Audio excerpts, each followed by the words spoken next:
रेखा एवं कोण का हम पहले बेसिक देखेंगे कि इसका बेसिक क्या होता है। तो सबसे पहले हमें पता होना चाहिए रेखा के बारे में। रेखा क्या होती है? एक लाइन जिसमें कोई भी अंत बिंदु ना हो, मतलब आप इस साइड से भी इन्फिनिटी तक जा सकते हो और इस साइड से भी इन्फिनिटी तक जा सकते हो, आपको कोई नहीं रोकेगा। और जब कोई नहीं रोकेगा तो वो आपका कहलाएगा क्या? रेखा। ठीक है। फिर बात करें रेखाखंड की, तो बेटा इसमें रेखाखंड जुड़ा हुआ है, इसको इंग्लिश में लाइन सेगमेंट बोलते हैं। मतलब एक लाइन थी, एक रेखा थी आपकी, और 2 पॉइंट आपने उसमें कट कर लिए, तो जो आपके पास बच गया ए से बी तक का डिस्टेंस, वो है आपका रेखाखंड, या उसको लाइन सेगमेंट बोला जाता है। तो जिसमें 2 अंत बिंदु होते हैं, तो एक ये वाला अंत बिंदु, एक बी वाला अंत बिंदु। ठीक है, इसे बोलते हैं रेखाखंड। फिर बात करें किरण। किरण क्या होती है? इसको इंग्लिश में रे बोलते हैं, जिसमें केवल एक अंत बिंदु हो। बेटा रेखाखंड में 2 अंत बिंदु होते हैं, किरण में केवल एक अंत बिंदु होता है। जैसे यहाँ पे एग्जाम्पल के लिए डायग्राम बना हुआ है, ये अंत बिंदु, और इस साइड से आप कहीं तक भी जा सकते हो, इन्फिनिटी तक जा सकते हो। ठीक है।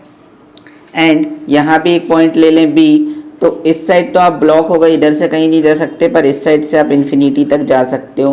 तो यही क्या कहलाएगी? आपकी किरण या रे, जिसमें एक अंत बिंदु हो। संरेख बिंदु क्या होते हैं? ऐसे पॉइंट्स जो सारे एक ही लाइन पर स्थित हों। तो ये पूरी एक लाइन है बेटा, और यहाँ पे 3 पॉइंट स्थित हैं।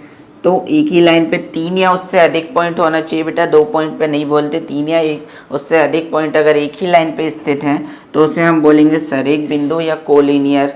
ठीक है। ये अधिक वाला भी एग्जाम्पल, यहाँ पे 5 पॉइंट स्थित हैं, तो ये होते हैं आपके संरेख बिंदु।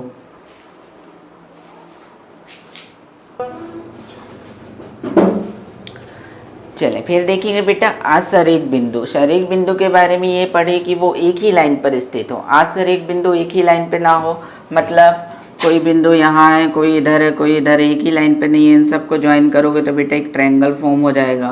तो ट्रायंगल असंरेख बिंदु से मिलकर बनता है। ठीक है। 3 या 3 से अधिक भी हो सकती है, मीन्स एक इधर है, एक इधर है, एक इधर है, एक इधर है, मीन्स ये क्या बन गया आपका? एक क्वाड्रिलेटरल बन गया, या फिर एक चतुर्भुज बन गया 3 से अधिक वाली लाइन से। ठीक है। तो ये सारे असंरेख बिंदु हैं जो एक ही लाइन पे स्थित नहीं है, अलग अलग कहीं भी स्थित है। ठीक है। उससे आपका त्रिभुज भी बन जाता है, चतुर्भुज भी बन जाता है, पंचभुज भी बन जाता है, जो भी आपकी आकृतियाँ हैं बाकी सारी वो बन जाती हैं। ठीक है। फिर बात करें कोण की। कोण क्या होता है? जब 2 किरण, किरण के बारे में हमने पढ़ा कि दोनों में कोई एक अंत बिंदु हो किरण पे, तो मान लेते हैं ये अंत बिंदु, और यहाँ से एक किरण निकली है जिसका नाम है, इसको दे देते हैं ए बी, यहाँ से नाम देते हैं ए बी। एंड इसी किरण से दूसरी निकली हुई है, मतलब इसी पॉइंट से दूसरी किरण निकली हुई है जिसका नाम है ए सी। ठीक है। तो जब 2 किरणें एक ही अंत बिंदु पर स्थित होती हैं, तो 2 किरणें एक ही अंत बिंदु, किरण ए बी एंड किरण ए सी एक अंत बिंदु पर स्थित है, मतलब ये जो बना हुआ है ये आपका होता है बेटा कोण, इसको बोलते हैं हम कोण। ठीक है ना। फिर बात करें भुजाएं की, तो भुजाएं क्या होती हैं बेटा? यहाँ पे जो दोनों किरणों के नाम है ना, वही होती हैं आपकी भुजाएं। तो किरण के नाम क्या है यहाँ पे? A B. तो यहाँ पे ए बी एक भुजा है बेटा, एंड ए सी एक भुजा है। ठीक है ना। इनको भुजा बोलते हैं। कोण को बनाने वाली दोनों किरणें कोण की भुजाएं कहलाती हैं। तो इस कोण की ये ए बी भुजाएं हैं। फिर बात करें शीर्ष की। शीर्ष होता है बेटा जिस उभयनिष्ठ पॉइंट पे ये लोग मिलते हैं, ए पर मिल रहे हैं, तो ये इसका शीर्ष हो गया, मीन्स ए यहाँ पे क्या होगा? इसका शीर्ष होगा। ठीक है। एग्जाम्पल के लिए ए क्या हो जाएगा इस डायग्राम में? शीर्ष हो जाएगा। वह उभयनिष्ठ अंत बिंदु जहाँ कोण का शीर्ष कहलाता है, मतलब उभयनिष्ठ अंत बिंदु कोण का शीर्ष कहलाता है। उभयनिष्ठ अंत बिंदु सिर्फ ए है हमारे पास, और यही बंदा होगा शीर्ष। ठीक है। चलें बेटा फिर बात करेंगे न्यून कोण की। अब न्यून कोण इंग्लिश में बोलते हैं एक्यूट एंगल। ये क्या होता है बेटा? तो ऐसा कोण जो 0 डिग्री से अधिक और 90 डिग्री से कम हो, उसे बोलेंगे न्यून कोण। ठीक है। 0 से 90 के बीच में होना चाहिए। अब बेटा डायग्राम कैसे बनाओगे? ठीक है। ये कोई आपकी लाइन सेगमेंट है। ठीक है। रेखाखंड है। यहाँ से आप एंगल इधर बना रहे हो, तो ये होगा न्यून कोण। ठीक है ना। ये जितने भी डिग्री हम एज्यूम कर लेते हैं कि ये बेटा 30 डिग्री है। तो 0 से ज़्यादा और 90 से कम हमेशा न्यून कोण, मतलब कहाँ तक बेटा, 0 से ज़्यादा चालू कर लें और 89.9 तक, ये सारे जो होंगे बेटा आपके वो न्यून कोण पे आएंगे। ठीक है, 60, 40 ये सब क्या है आपके न्यून कोण है। अब इधर से अगर आप डायग्राम बना रहे हो तो बेटा न्यून कोण इस साइड अंदर बनेगा, और जब आप इस पॉइंट से डायग्राम बना रहे हो तो न्यून कोण इधर बनेगा। अब मान लीजिए 30 डिग्री है, ठीक है ना। तो पॉइंट पे डिपेंड करता है कि न्यून कोण किस साइड बन रहा है। अगर आप इस साइड बना देते हो बेटा तो ये अधिक कोण हो जाता है। ठीक है, तो ये हो गया न्यून कोण। अब समकोण क्या होता है, तो ऐसा कोण जो 90 डिग्री का हो या 90 अंश का हो। ठीक है ना, ऐसा कोण जो 90 अंश का हो। अब डायग्राम कैसे बनाएंगे, तो बेटा एक लाइन यहाँ से एक सीधी लाइन खींच दो और यहाँ जो बनता है वो एंगल है 90 डिग्री का, ABC। इसको लिखते कैसे हैं बेटा, एंगल ABC बराबर 90 डिग्री। ठीक है, इसे लंब भी बोला जाता है। अगर 90 डिग्री है तो ये लंब भी है, तो इसे दूसरी भाषा में हम बोल सकते हैं लंब। ठीक है, इंग्लिश में बोलते हैं बेटा परपेंडिकुलर। ठीक है, फिर बात करें अधिक कोण की, तो ऐसा कोण जो 90 डिग्री से अधिक और 180 डिग्री से कम हो, उसे बोलेंगे हम बेटा अधिक कोण। अब 90 डिग्री से अधिक और 180 से कम, तो डायग्राम कैसे बनाओगे, अगर हम इस पॉइंट से डायग्राम बना रहे हैं तो इस साइड जाएंगे तो न्यून कोण और इधर जाएंगे तो अधिक कोण। तो ये बन गया आपका अधिक कोण। पॉइंट का नाम दे दें बेटा ABC। मान लें ये 120 का है, हमें नहीं पता, हम इसको 120 मान रहे हैं। तो लिखोगे कैसे, angle ABC equals to 120 degree. ठीक है, और अगर फिर से कर रहे हैं आप, ये 2 पॉइंट फिर से आपने ले लिया A और B। अब डायग्राम आप इधर से बना रहे हो तो इस साइड बाहर जाओ। ठीक है, मान लेते हैं ये है 110 डिग्री का, क्योंकि सीधा होता तो 90 डिग्री, वो समकोण ज़्यादा है तो 110। फिर से लिखोगे बेटा एंगल BAC, जिसमें एंगल बन रहा है उसको मिडिल में रखते हैं, इक्वल्स टू 110 डिग्री। ठीक है, ये होता है अधिक कोण। चलिए रिजु कोण की बात करते हैं, स्ट्रेट एंगल बेटा। तो स्ट्रेट एंगल क्या होता है, ऐसा एंगल या ऐसा कोण जो 180 डिग्री का हो, ना इससे ज़्यादा ना कम। तो बेटा एक सीधी लाइन और यहाँ कोई अगर आप एंगल लेते हो, ठीक है, तो ये हमेशा 180 डिग्री का होगा। मान लेते हैं ये C पॉइंट पे है। ठीक है, तो इसे बोलते हैं हम रिजु कोण। फिर बात करें प्रतिवर्ती कोण, तो ये क्या होता है, ऐसा कोण रिफ्लेक्सिव एंगल बोलते हैं इंग्लिश में। ऐसा कोण जो 180 डिग्री से अधिक तथा 360 डिग्री से कम हो। ठीक है, उसे हम हमेशा बोलेंगे बेटा प्रतिवर्ती कोण। ठीक है, तो ये कौन कैसे बनेगा, इसका डायग्राम, न्यून कोण का एक डायग्राम बनाओ। ठीक है, न्यून कोण का डायग्राम या अधिक कोण का भी बना सकते हो। 180 डिग्री से अधिक, ये एंगल कुछ है और ये एंगल कुछ होगा बेटा। ये जो बाहर बना हुआ है ना, यही आपका एंगल कौन सा एंगल है, प्रतिवर्ती कोण। अगर हम पॉइंट के नाम दे दें ABC और हम बोल दें कि ये 30 डिग्री का है, ठीक है, हम बोल दें कि ये 30 डिग्री का है, तो आपके पास जो आने वाला है 360 माइनस 30 डिग्री कर लोगे। स्टॉप करना वीडियो। चले, तो 360 माइनस 30 करोगे तो बेटा ये निकल के आ रहा है 330। इस भाई साहब को देखें, ये 180 से ज़्यादा है और 360 से कम है, तो यही होता है आपका प्रतिवर्ती कोण, या फिर इसे बोलते हैं रिफ्लेक्सिव एंगल। ठीक है, फिर बात करें पूर्ण कोण या कंप्लीट एंगल। तो बेटा कंप्लीट एंगल क्या होता है, जैसे अगर मैं ये लाइन खींच दूँ, ठीक है, डेफिनेशन लिख लेते हैं पहले। ऐसा कोण जो 360 डिग्री का हो उसे बोलते हैं कंप्लीट एंगल या पूर्ण कोण। ठीक है, 360 डिग्री मीन्स एक पूरा सर्कल या वृत्त, उसे बोलेंगे हम बेटा कंप्लीट एंगल या पूर्ण कोण। तो ये पूरा वृत्त जो है वो 360 डिग्री का है आपका। तो पूर्ण कोण कितने डिग्री का होता है, 360 डिग्री का होता है। चलें बेटा, फिर बात करेंगे पूरक कोण की, वो इंग्लिश में क्या बोलते हैं, कॉम्प्लीमेंट्री एंगल। तो दो कोणों का योग जब 90 डिग्री होता है तो वे एक दूसरे के पूरक कोण होते हैं। तो बेटा एग्जाम्पल के तौर पे हम लें, अगर एक कोण 30 डिग्री है तो दूसरा कोण 60 डिग्री होगा। ठीक है, इसमें हमेशा दो कोण वर्क करते हैं, तो 30 और 60 का सम हमेशा 90 डिग्री होगा। तो ये कौन से कोण, कॉम्प्लीमेंट्री एंगल। और एग्जाम्पल लें बेटा, या करके लिख लो।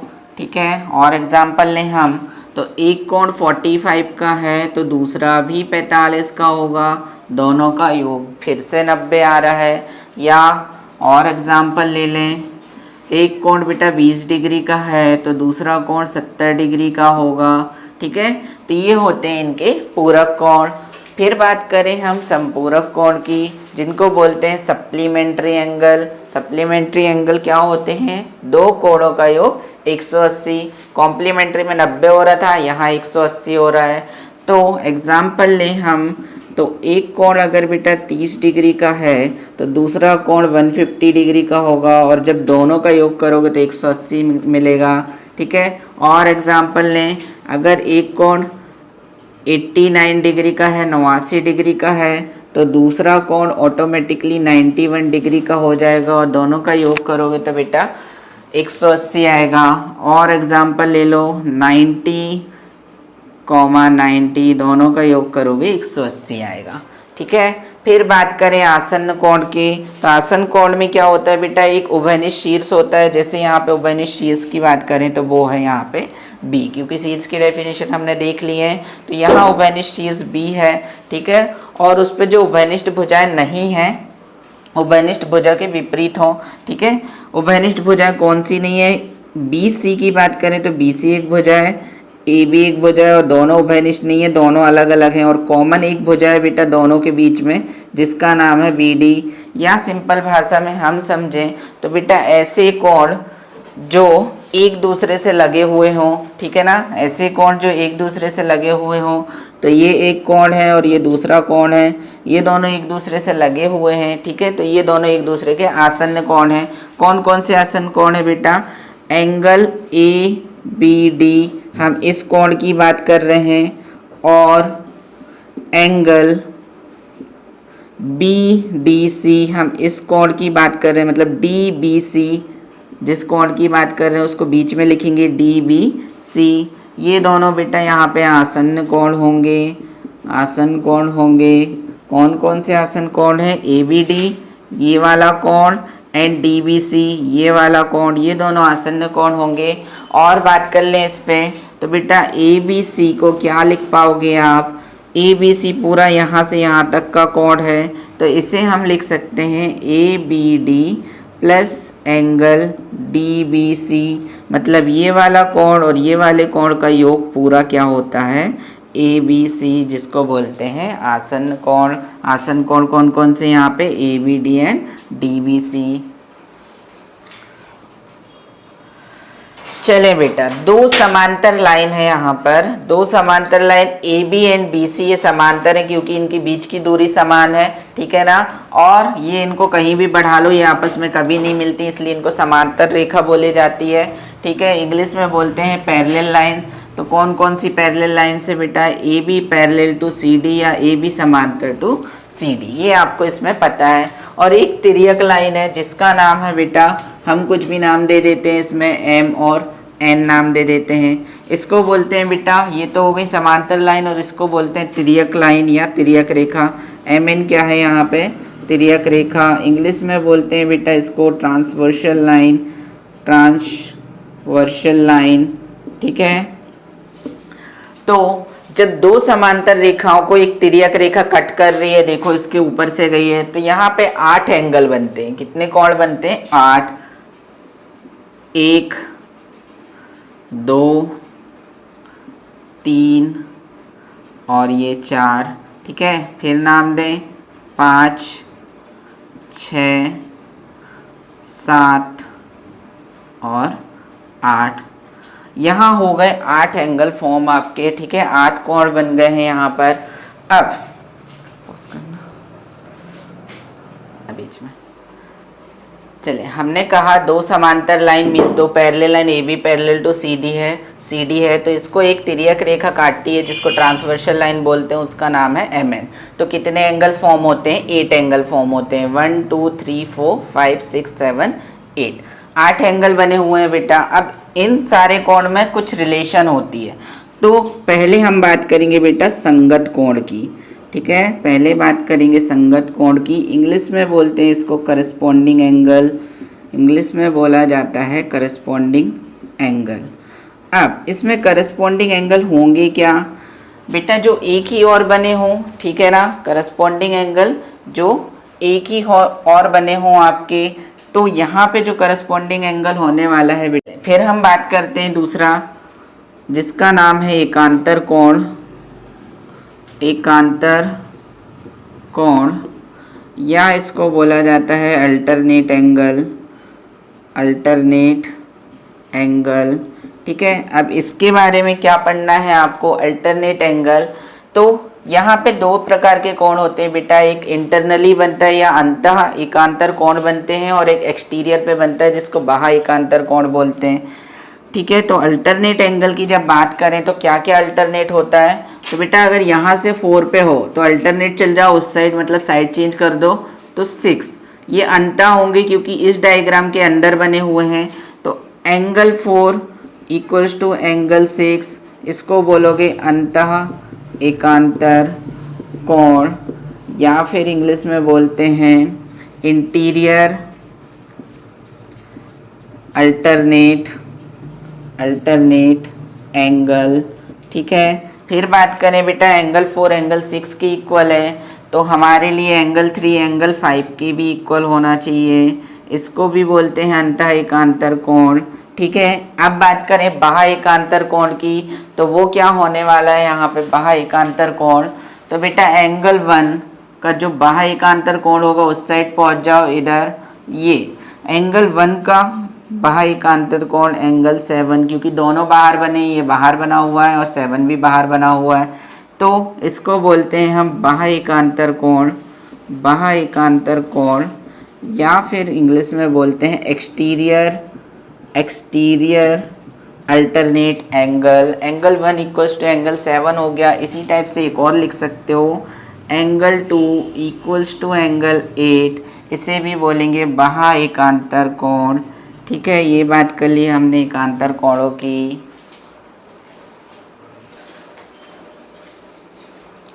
चले इसके बाद बात करेंगे रेखिक युग्म की, जिसको इंग्लिश में बोलते हैं लीनियर पेयर। अब ये क्या होते हैं बेटा? ऐसे दो एंगल जिनका सम 180 डिग्री हो, या दो कोण जिसका योग 180 डिग्री हो। तो बेटा यहाँ देखेंगे एंगल 1 एंड एंगल 2 ये स्ट्रेट लाइन पे बने हुए हैं, तो एंगल 1 प्लस एंगल 2 ये हो जाएगा 180 डिग्री। ये दोनों एक दूसरे के रेखिक युग्म है बेटा। एंगल 4 प्लस एंगल 3 ये भी नीचे से ऐसे बनेगा, तब भी रेखिक युग्म 180 डिग्री। अब मैं और एग्जांपल यहीं पर दे देता हूँ।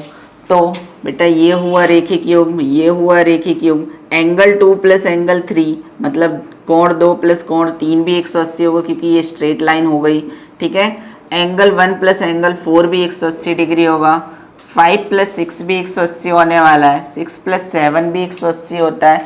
7 प्लस 8 भी 180 होगा, और 5 प्लस 8 भी 180 होगा बेटा। तो ये सर्कल बना हुआ है, टोटल एंगल है यहाँ पे 360 का। तो कोई भी दो एंगल का अगर सम लेते हो बेटा तो वो हमेशा 180 होगा, ठीक है ना, अपोजिट छोड़कर, ठीक है। जो एक दूसरे के नियरेस्ट है या आसन्न कोण बोलते हैं, आसन्न कोणों का योग यहाँ पे 180 डिग्री होता है। फिर बात करें वर्टिकली अपोजिट एंगल, तो 1 के सामने जो कोण है उसे बोलते हैं शीर्षाभिमुख कोण, उसको वर्टिकली अपोजिट। तो एंगल 1 इक्वल्स टू एंगल 3 आपस में बराबर होते हैं। इसी प्रकार से एंगल 2 एंगल 4 के बराबर होगा क्योंकि 2 के सामने 4 है। 5 के सामने 7 है तो एंगल 5 इक्वल्स टू एंगल 7 होगा। 6 के सामने 8 है तो एंगल 6 इक्वल्स टू एंगल 8 होगा। इसे शीर्षाभिमुख कोण या वर्टिकली अपोजिट एंगल बोला जाता है। इसके बाद हम पढ़ें को इंटीरियर एंगल होता है या फिर हम बोलते हैं कि तिर्यक रेखा के एक ही और बने कोण, ठीक है ना। तिर्यक रेखा के एक ही और बने कोण, तिर्यक रेखा के एक ही और बने कोण। तो ये बेटा आपकी ट्रांसवर्सल लाइन है, तिर्यक रेखा बोला जाता है। इसके एक ही और बने कोण और वो भी अंतः बेटा अंदर जो बने हुए हैं। तो दो समांतर लाइन, ये वाला जो कोण है और कोण 5, इनका योग हमेशा होता है एंगल कोण plus angle 4 plus angle 5 equals to ये हमेशा 180 डिग्री होता है। इसी प्रकार से एंगल 3 प्लस एंगल 6 ये हमेशा 180 डिग्री होता है। बस इस डायग्राम से आपको इतना ही पढ़ना है, ठीक है। इसके बाद पूरे ज्योमेट्री या रेखाओं या कोण में कोई दिक्कत नहीं जाती है।